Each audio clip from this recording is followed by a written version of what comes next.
বন্ধুরা একটা জিনিস লক্ষ্য করে দেখেছো, রকস্টারের টিজারে মেগাস্টার শাকিব খানকে কেন্দ্র করে আমরা যা যা দেখতে পাচ্ছি তাতে একটা জিনিস ভয়ানকভাবে উঠে আসছে। এটা কিন্তু সেভাবে আলোচনার শীর্ষে আসছে না, তবে আমার মনে হয় এটা নিয়ে আলোচনা করা উচিত।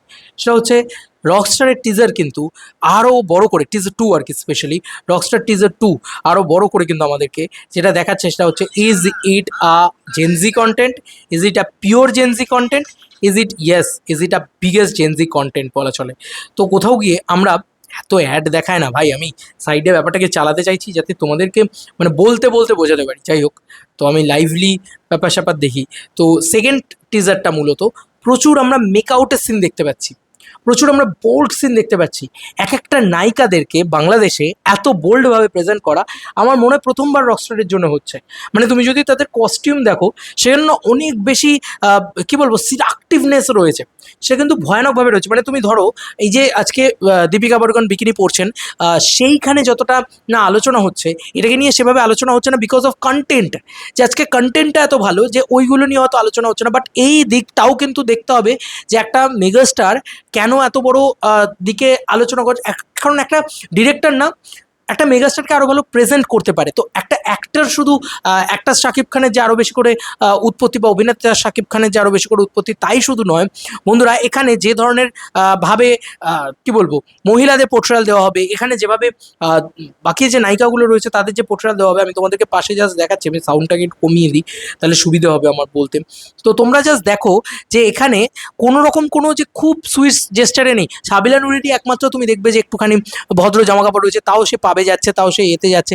বাদ বাকি যে কটা নায়িকা রয়েছেন প্রত্যেকে কিন্তু খুব বোল্ড। মানে এখানে সুনিধি হতে পারে, তারপরে বাদ বাকি যে আর তানজিয়া, মিথিলা যে রয়েছে, তিনজন নায়িকারই রয়েছেন, তাদের বোল্ডনেসটা তুমি জাস্ট দেখো। মানে তাদের ক্লোজ আপ শটসগুলোর বাইরে যখন আসছে তাদেরকে কি লেভেলের বোল্ড লাগছে, তাদেরকে কি লেভেলের প্রেজেন্টেবল লাগছে তাদেরকে, সব থেকে বড় কথা সেখানে কিন্তু এগুলো নিয়ে কিন্তু আলোচনা হচ্ছে অলরেডি। তোমরা দেখতে পাচ্ছ এ ধরনের শট রয়েছে সিনেমার ভিতরে, এত বেশি বোল্ড শট রয়েছে, মানে পুরো পিঠটা খোলা ইয়ে ইত্যাদি। এগুলো কিন্তু তুমি আবার বলবে যে এগুলো খুব বাজে লাগবে, এটা শুনতে, সাউন্ডটা শুনতে খুব বাজে লাগছে। এগুলো না লোকে সাধু সাজে সবসময় ক্যামেরার সামনে, আমি কথাটা বারবার বলছি। অনেকে আছে যারা সাধু সাজে ক্যামেরার সামনে, কিন্তু এটা কিন্তু সত্যি কথা যে যে কোনো জেনজিদের তুমি যদি জিজ্ঞেস করো তাহলে তারা এ ধরনের জিনিসপত্র দেখতে প্রচণ্ড পছন্দ করে, প্রচণ্ড পছন্দ করে।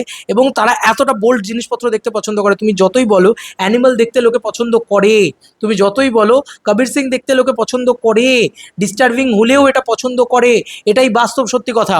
এটা একজনের সত্যি কথা তাই নয়, প্রচুর মানুষ এটা দেখতে পছন্দ করেন। তাই জন্য আজকে মেহেদী হাসান হৃদয় হোক বা সন্দীপ রেড্ডি ভাঙ্গা হোক, তারা প্রত্যেকে এই কারণেই এত বড় জায়গায় পৌঁছে গিয়েছেন। তো এই ডিস্টার্বিং ব্যাপারটাও কিন্তু এই সিনেমার ভিতরে রয়েছে, এবং সেটার সাথে সোল থাকবে। মানে আননেসেসারি জামাকাপড় খুলে ফেলছেন এমনটা নয়, আমার এটা মনে হয় কোথাও গিয়ে।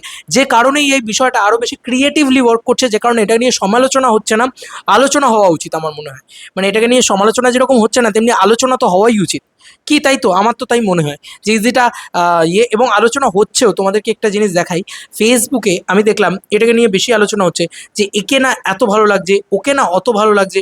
এই ব্যাপারগুলো কিন্তু তৈরি হচ্ছে যে আমার কিন্তু সাবিলার থেকেও বেশি ভালো লেগেছে একে। তুমি দেখো এই ধরনের জিনিসপত্র বা ওই পার্টিকুলার ফ্রেমগুলোকে নিয়েই পোস্ট করা হচ্ছে। এটা কিন্তু বাংলা চলচ্চিত্র জগৎ বলে একটা পেজ থেকে পোস্ট করা হয়েছে 17 ঘন্টা আগে।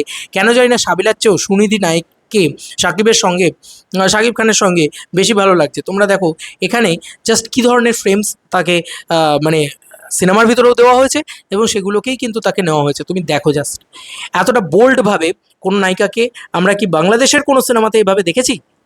আমার কিন্তু খুব একটা মনে পড়ছে না, এবং দেখলেও সেটা শাকিব খানের ছবিতেই দেখেছি।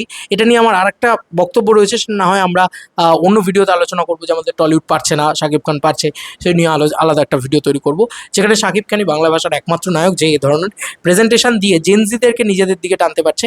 আমাদের সেটাও সম্ভব হচ্ছে না, মানে আমাদের ইয়াং জেনারেশনকেও আমরা নিজেদের দিকে টানতে পারছি না। যাই হোক, এটাই বলার ছিল যে তোমরা জাস্ট দেখো বোল্ডনেসটাও বিক্রি হচ্ছে, এটাও কিন্তু সত্যি কথা। ভালো কন্টেন্টের সাথে যখন বোল্ডনেসটা বিক্রি হয়, আলাদা করে হয়তো বোল্ডনেস নিয়ে আলোচনা হয় না, আলাদা করে হয়তো ওই সমস্ত ডিস্টার্বিং সিন নিয়ে আলোচনা হয় না, কিন্তু এটা কিন্তু মানতেই হবে যে ওই পার্টিকুলার, এটাই হচ্ছে ভালো ডিরেক্টর, ভালো ক্রাফটফুল ডিরেক্টরের পাওয়ার, যে তুমি ওটাকে নিয়ে আলোচনা হয়তো করবে না, কিন্তু তোমার সাবকনসিয়াস মাইন্ডে কিন্তু ওটা ঢুকছে। জেনজিদের সিনেমা, প্রপার জেনজিদের সিনেমা হচ্ছে রকস্টার। এবং এতদিন বাদে শাকিব খান একটা পিওর অন জেনজি সিনেমা করছেন, একদম পিওর অন জেনজি মুডের সিনেমা, মানে ইয়াং জেনারেশনকে টার্গেট করা সিনেমা। এতদিন ধরে এত লাগিয়ে এত কিছু করে অ্যাডাল্ট সিন নিয়ে সব কিছু রেখে দিয়েও কিন্তু আমি এটুকু বলে দিলাম যে আলটিমেট জেনজি সিনেমা কিন্তু this is the Gen Z film, যেখানে বোল্ডনেস রয়েছে, যেখানে সোল রয়েছে। ওই যে বললাম আননেসেসারি জামা খুলে ফেলা নেই, এখানে সোল রয়েছে, সেই কারণে ওই বোল্ডনেসটা রয়েছে, যে কারণে পাবলিকও এনজয় করবে। পাবলিকের কেন ভালো লেগেছে সেটা তো পাবলিক হয়তো অত বলবে না, কিন্তু পাবলিকের এইগুলো কিন্তু আলাদা লেভেলের একটা ওয়ার্ক করে, এই সিডাকটিভনেসগুলো, এগুলো একটা কুরকুরানির ব্যাপার। এই বয়সটাতে এদের ভালো লাগে এই জিনিসগুলো, আমরা সকলেই জানি সেটা। আমার তো নিজের ভাঙ্গার ছবি দেখতে ব্যাপক ভালো লাগে, আমার বয়সটা তো সেরকম না। I enjoy that. আমি রিল দেখি, আমার রিল জিনিসপত্র ভালো লাগে, আমার এই স্পার্ক জিনিসপত্র, ফ্ল্যাশি জিনিসপত্র খুব ভালো লাগে। সেই ফ্ল্যাশি জিনিসপত্র প্রচুর রয়েছে এই সিনেমাটার ভিতরে। টিজার 2 সেটাকে কিন্তু আরও বেশি করে সামনে নিয়ে আসে। তো এটাকে নিয়ে এখন অব্দি আই হোপ সেভাবে আলোচনা হয়নি, তাই আলোচনা করলাম। তোমাদের কার কি মতামত এন্টায়ার ভিডিওটাকে নিয়ে জানিও কমেন্ট সেকশনে। চলো বন্ধুরা, নতুন কোনো ভিডিওতে দেখা হবে, বাই বাই।